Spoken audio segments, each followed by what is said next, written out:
So this is being recorded, and this is the 8-1 lesson.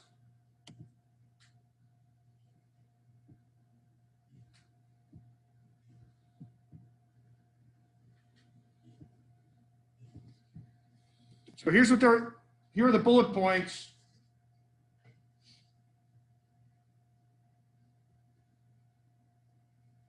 A point estimator. Point estimator is a synonym for the statistic. Confidence interval, we haven't heard about that before. Margin of error, we're not familiar with that.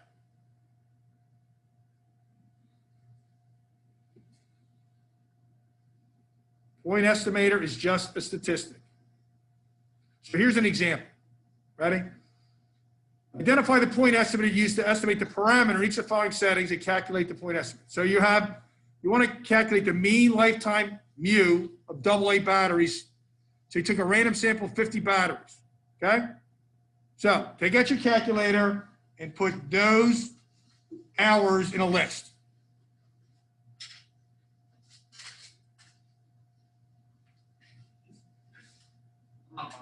No, are you kidding me? That's ridiculous. What a waste of time.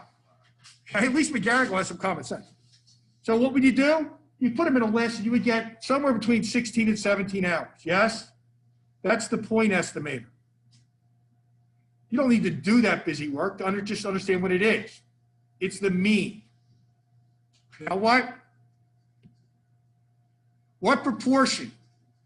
P, just the P means the parameter, true proportion, of adults classify themselves as vegan or vegetarian. So they talked to 1,473 randomly selected adults, 124 said they were one or the other. That's your point estimator, except what?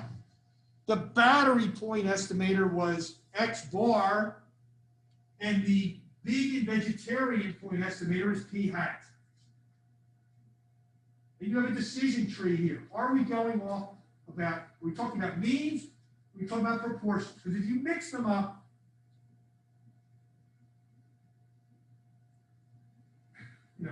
anything you do after that is just a waste of time. You mix up like the conditions for each of them, you're spinning your wheel.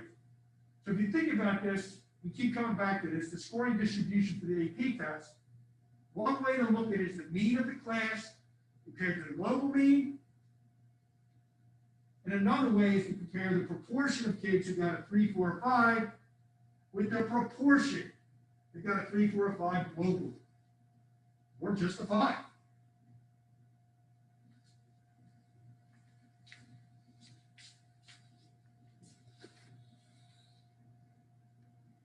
So then they're talking about standard deviation, which you can have a point estimator for that.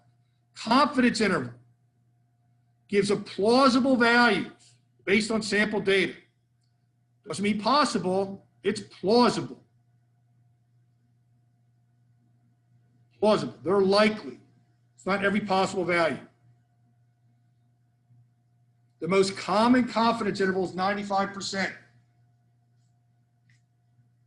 This goes together with what we did before. If you remember in October,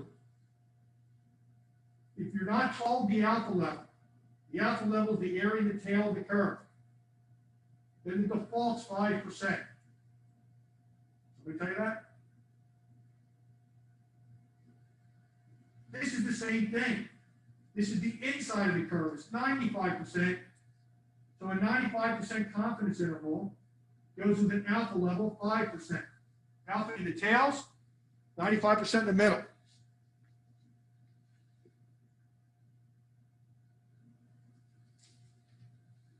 Now, ready? This is not a probability. It's saying if you took every possible, right? We're talking about a 95% confidence interval. If you had a sample size of, say, 50, if you were able to take every possible sample of size 50, then 95% of those confidence intervals would contain the true parameter, whether it was means or proportions. But we can't do that. We can't get every possible sample that size. So we take one sample, and we're 95% confident he captured the true parameter. It's not 95% probability. And we'll show you that distinction again.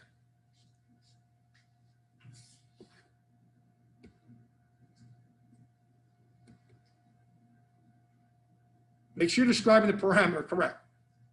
We know the statistic. We're 100% confident we have that. So what's a margin of error? It looks like this. Think of the curve. Here's your confidence interval. It's inside the curve. But remember, we've been doing this up till now.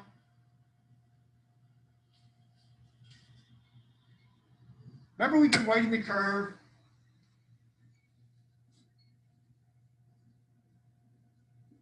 And putting the values one step to the right, one step to the left. No, I've never seen that before. So where we're moving now is saying, don't worry about this. Let's go out to where 95% of the area of the curve's in there. So that will leave 2.5% in here, 2.5% there. So we don't want to go to a z-score of 1 right or left. What z-score do we want to go to?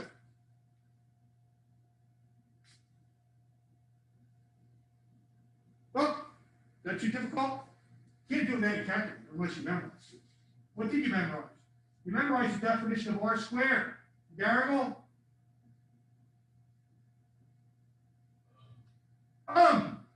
Ready?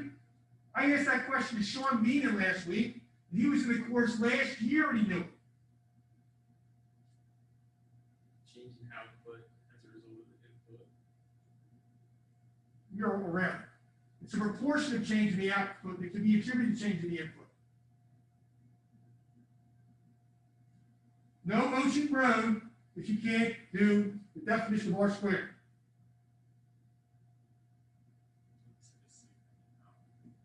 What? So, let's do an observation experiment. Mallory? It's not important that somebody's a medtech.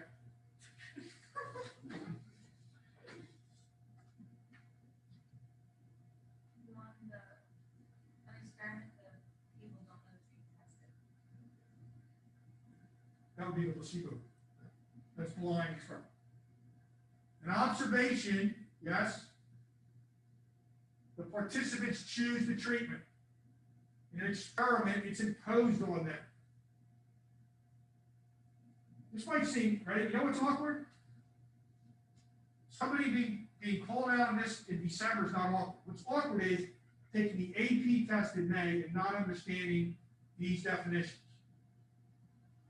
So you need to go to your calculator, and you do this, and find those z-scores. That would capture 95% of the area curve. How would you do that?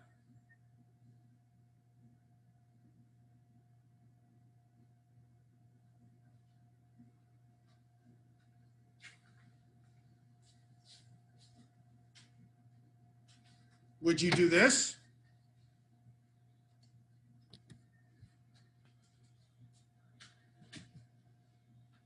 Would you go to your calculator and type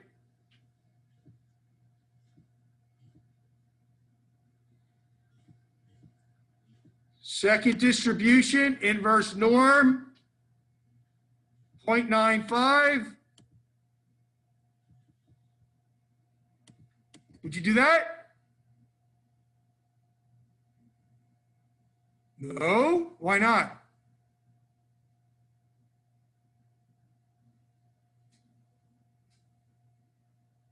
You want 95% of the area curve. We use inverse norm. Why does that work?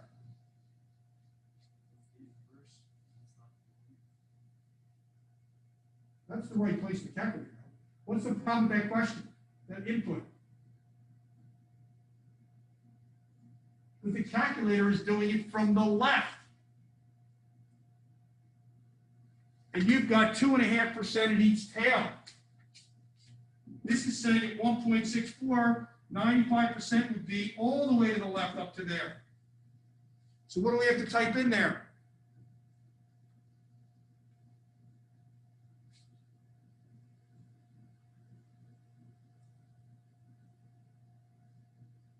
if you're at home, congratulate yourself because you're part of the break group.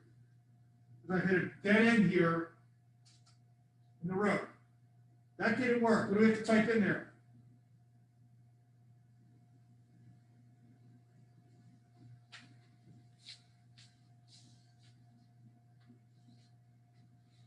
One of the smart kids at home chat me. What do we type in?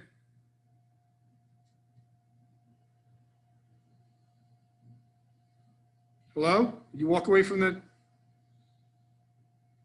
laptop?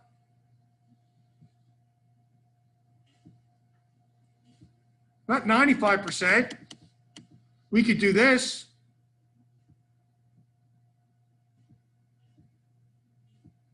.975. Go up to that tail. Or, ready? We could do this.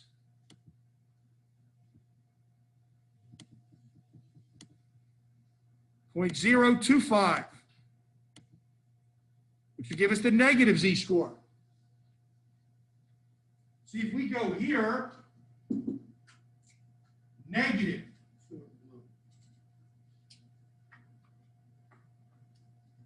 Negative 1.96 to the left, positive 1.96 to the right. Instead of capturing, here's what we've been doing. Does it make sense to you? Just think about this. The empirical rule is what proportion of the curve is between one standard deviation left and right.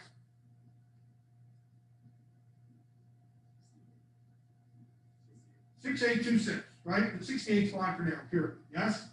68% of the area of the curve is inside here. 6826 from -1 to 1.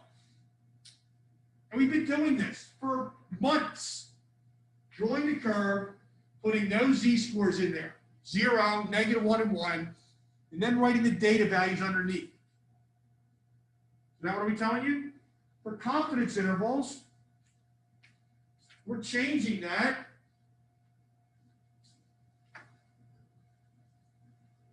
to this.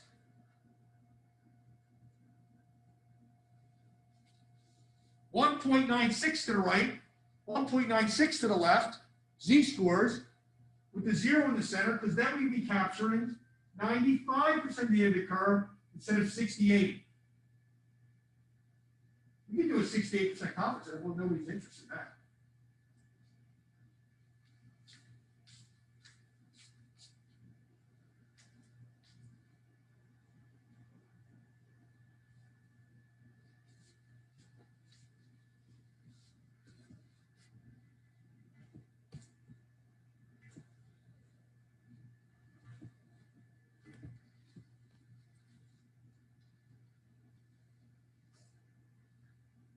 So that is inside the curve. You think of it that way. So what did we get here? Here's a margin of error. So look at this problem. This says 65%, add or subtract 3.7%. What are we saying?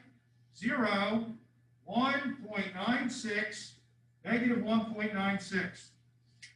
This is telling us 65%, add or subtract 3.7%.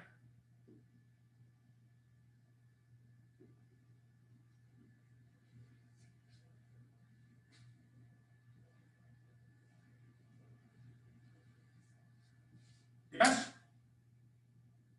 We good? Tell me now, what's the standard deviation of blue values?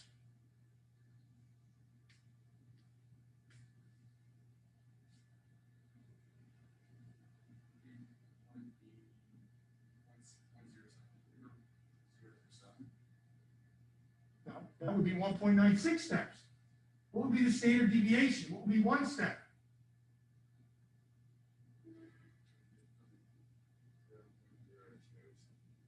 Use your calculator. I think I'm issuing to guess some number. Somebody did guess it this morning. Neil guessed it because he did this saying 2 standard deviation, which is empirical. I'm going to ask you an algebra 1 problem. 1.96 times the standard deviation equals 0.037. Solve for sigma. 0.01.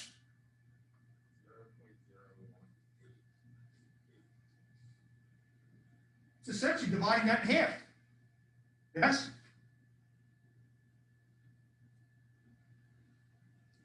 What are we doing? We're taking the standard deviations and just going out 1.96 of them. So if we give you the margin of error, that's 1.96 standard deviations you can back up to get the standard deviation.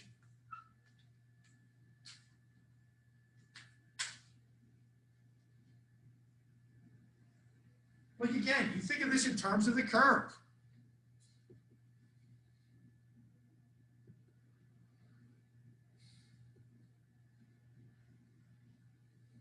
So we're going to stop with the PowerPoint.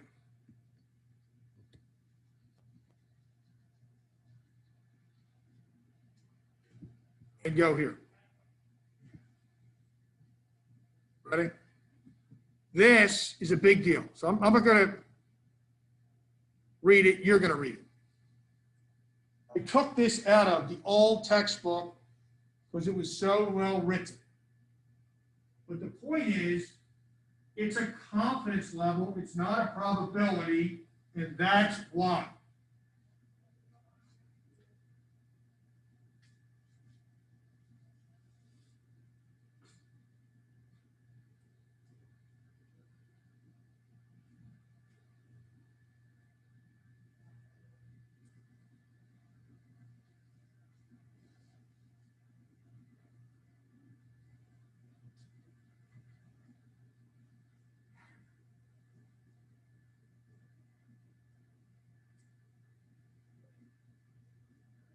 Here's what it said, ready?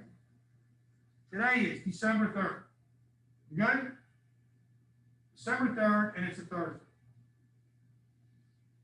December 3rd, 2090 does not have a 1/7 chance of being a Thursday. It's already set. You can Google it. We'll tell you what day it is. You're just 1/7 confident that it's a Thursday. There's a difference. That's what that said. Now, you want the margin of error to decrease. Well, yeah, I'd like to have a small margin of error. How can you do that? Well, you could decrease the confidence level. Here's a picture.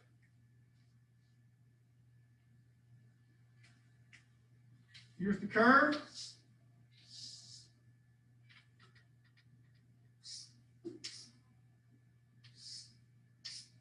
Here's my margin of error. Half of the width of the confidence interval. Does that make sense? Be plus or minus that much. That's a 95% confidence interval. It takes you to 1.96, negative 1.96. If we want to decrease that,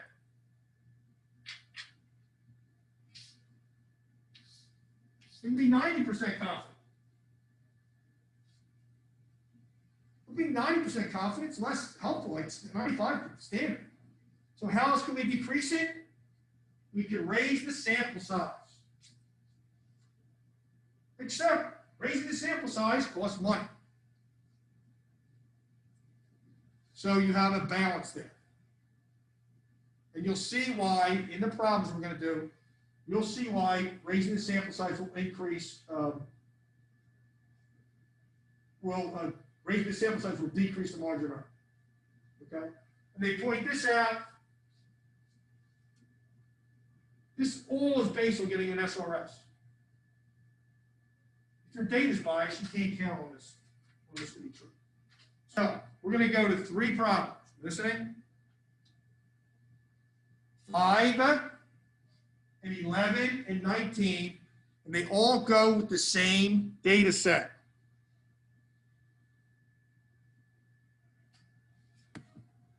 So, number 5. We are 95% confident that the parameter of adults who want to amend the Constitution is in that interval. What's the center? Dead center. Between 63 and 69, the width is 6. Margin of error will be half that, 3. Count 3 up from 63. 3 down from 69, you would have a 66 in the center. Yes? So the reporter says there's evidence that 2/3 of U.S. adults want to amend the Constitution. No, there's not. Because your confidence interval is this. And there's numbers in the confidence interval that are below 2/3. So that is an incorrect interpretation. See, if you say, well, 2/3 is dead center, even if you say it got truncated, 2 places, that's dead center. So that's what the proportion is. Now, the margin of error is that add or subtract 3 points. That's what you saw in election polling. When you saw margin of error, they're all 95% confidence intervals. But they don't tell you that because it's too confusing for the typical consumer to figure out. So they said, okay, the blue candidate is polling at 49% with a margin of error of 2%. Then there's 95% that candidate's going to get between 47 and 51% of the vote. And if the other candidate overlaps that in their confidence interval, then they say it's a statistical tie. 11.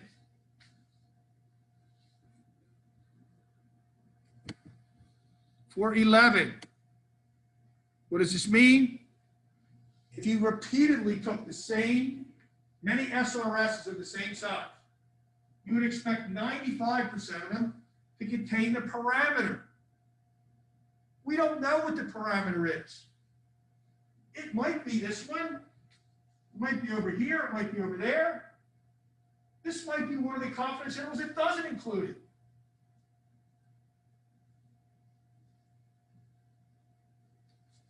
$19.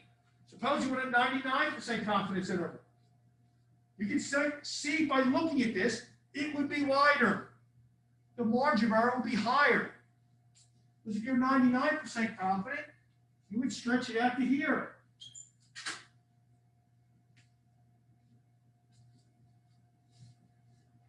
Now, how's the sample size affected? Take a look at this. If you double the sample size, I'm looking at 19B. This is on your test Monday and Tuesday. It's the standard deviation, yes, for a sampling distribution of sample proportions. It is success times failure divided by n. Sample size. And what are we doing here? We're saying, all right, we don't want one standard deviation, we want 1.96 of them. And we're going to add or subtract that from the center. But if we go over here and double the sample size, if you double the sample size, the denominator is larger. That makes the fraction smaller. It would make the interval more narrow. Yes, we'd rather have a more narrow interval. But if it costs money to sample, we'd have to be able to incur that cost. And then non-sampling errors, okay? Meaning, there's no substitute for having an SRS. You have a convenience sample, this isn't going to work. So, this material is not on the test Monday and Tuesday. What's going to happen is